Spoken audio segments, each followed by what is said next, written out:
The last enemy of the Galactic Order. The Galactic Order stood unchallenged for over 1,000 years. It was not an empire, nor a republic, but something far worse, a monolithic authority that imposed absolute control over every aspect of civilization. Planets bent the knee, cultures were erased, and rebellion was a forgotten word. Then came humanity. They were a small species, technologically behind, insignificant in the grand scheme of things. The Order tolerated them at first, allowing them to join under strict conditions. But humans did not submit like the others. They questioned, they resisted, and when the Order imposed its iron will, they fought. At first, it was a minor rebellion, an annoyance. But the war escalated beyond the Order's calculations. Entire fleets vanished. Supply lines collapsed. Worlds once thought secure burned under human scorched earth tactics. The Order, for the first time in its long history, faced an enemy that refused to be conquered, and when it seemed humanity would be crushed, one man turned the tide. His name was Cain Bas, and he became the Order's greatest nightmare. The rise of a legend. Cain Vos was not a soldier by birth. It was an orphan from a conquered human world, raised under the cold doctrine of the Order. He learned their tactics, their weaknesses. When he escaped at 17, he joined the rebellion and quickly proved himself more than just another fighter. He was a tactician, a strategist, and most dangerously of all, a visionary. Under his command, human forces did not just fight. They hunted.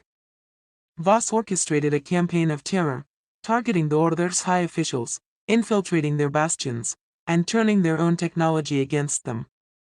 Assassinations, subterfuge, and ruthless efficiency made him a ghost in the darkness, a name whispered in fear even in the Order's highest echelons. He earned many titles: the Phantom General, the Butcher of Helion Prime, the Shadow of War. But one title outlived them all: the last enemy of the Galactic Order, the Order's last stand. By the time the war reached its climax, the Order had lost over half its controlled worlds. Their fleets, once invincible, were in shambles. Voss led a final assault on their core world, Iralis, the beating heart of the Order's power. The battle raged for weeks, but humanity was relentless. In the final hour, Voss stormed the Order's central citadel, cutting down the Supreme Executor's elite guards. The Execute, an ancient, near-immortal being that had ruled the Order for centuries, watched as the last remnants of his empire burned around him. "You are a fool," the Executor said. "You think you have won? The Order is eternal. If I fall, another will rise." Bas aimed his weapon, a modified plasma rifle that had ended the lives of countless enemies. "The Order dies with you." It pulled the trigger. A new era. With the fall of the Supreme Executor, the Galactic Order shattered. Planets once under its rule declared independence. The oppressive systems it had built collapsed within months, but Voss did not stay to rule. He disappeared into the void, his mission complete. Some say he died in battle. Others claim he walks among the stars, watching from the shadows, ensuring that no tyrant ever rises again. Yet one truth remains: he was the last enemy of the Galactic Order, and the first architect of freedom. A dying order. The Galactic Order once stood as an unbreakable monolith. For centuries, it ruled the known universe with an iron grip, erasing rebellions before they could take root. Its legions, clad in obsidian armor, patrolled the stars. Its fleets reduced dissenting worlds to ash, but even the mightiest empires fall. And at the heart of the Order's demise was a single man, a legend, a ghost, a relentless force of nature. His name was Orin Kael, the last enemy of the Galactic Order. The fall of Varkos. The sky over Varkos burned red.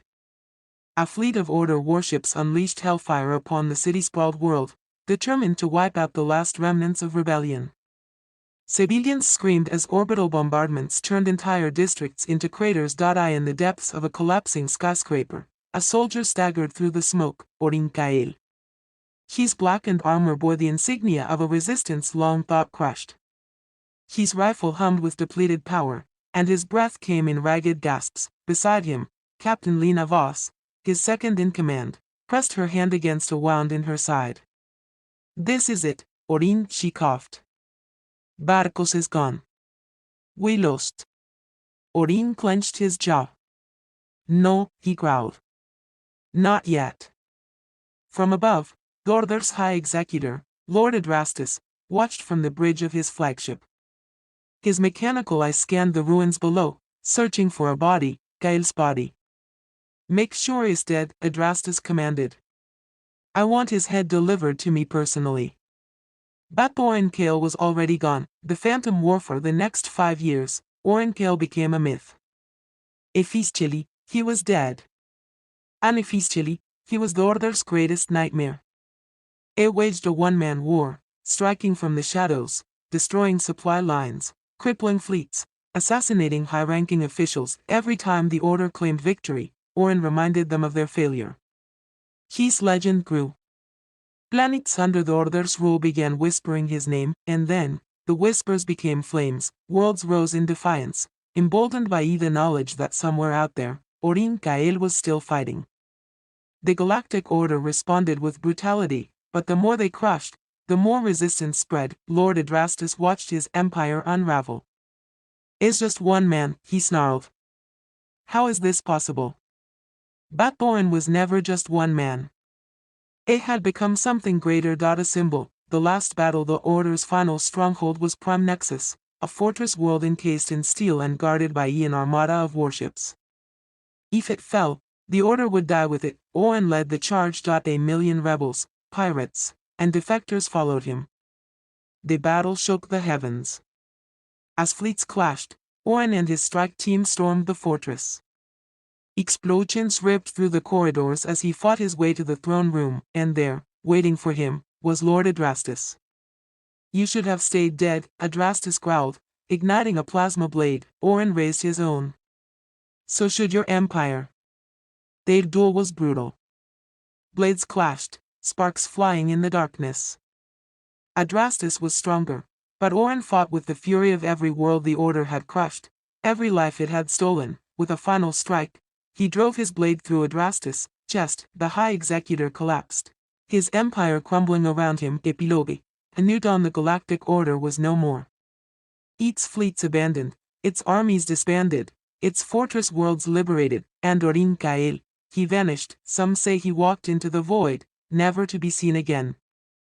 Others believe he lived in the shadows, ensuring tyranny never returned. But one truth remained: the Galactic Order spanned 10,000 years. It had crushed rebellions, erased civilizations, and rewritten history.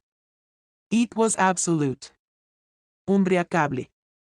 Eternal puntilim puntil draven cael puno. The last war begins. The war should have ended decades ago. The Galactic Order had won against all opposition. The last human strongholds were dust, their armies shattered. Their fleets reduced to wreckage floating in the void. Yet, on the fringes of civilized space, one enemy remained: Draven Kael. The warlord. The ghost. The last human commander. His name was whispered in the highest halls of power, always followed by one bitter truth: they could not kill him. He struck like a specter, slipping past Thorder's vast armadas, turning their own weapons against them. It wielded no empire, no fleet, no legions, just a relentless, undying wrath, and the Galactic Order, for all its might, could not stop him. Point 2. The ghost in the void. On the edge of a dying star system, Grand Marshal Sereth stood on the bridge of the Invictus Prime, the most powerful warship in the galaxy. Before her stretched an armada of 1,000 warships. Today, it would end. Admiral Kael's fleet is inbound, her second-in-command reported. If you can call it a fleet. Sereth is needed. 20 ships. A pitiful number. She activated the transmission. Draven Kael. Lie down your arms. Static. Then a voice, low, quiet, but razor-sharp: if I stop fighting, who will be left to stand against you? Sereth clenched her fists. Humanity is gone, Kael. You are the last. You cannot win. A pause. Then, I don't fight to win. I fight so that history will never forget that someone stood. Then, the stars burned. Point 3. The man who would not die. The battle was carnage. Kael's fleet struck like a blade in the dark, warping through gravity wells, tearing through the Order's finest ships. But that was not enough. Point 1 by E1. His ships fell. On board his battered flagship, the Iron Requiem, Kale staggered through the fire-lit corridors. His armor was shattered, his wounds bleeding. They had finally won, but as Sedat's forces breached his ship, she found no fear in his eyes. Only something far worse, defiance. She stood over him, weapon raised. It's over. Gael es Mirked. No. Juve lost. Sedat narrowed her eyes. We re the one standing, Gael. You re dying. Gael coughed, bloodied but grinning. You don't get it, do you? He gestured weakly to the burning battlefield outside. They will remember. Seraph hesitated. Gael's voice softened. I was never fighting to win. Used to remind the galaxy that your order is not unchallenged. That someone stood. And as his body fell, his final words echoed through history. Tyranny is never eternal. 4. The Order's greatest defeat. Years passed. Decades, the galactic order remained. But something had changed. Kale had been one man. Used one. Yet, across 1,000 worlds, whispers of his defiance turned into sparks.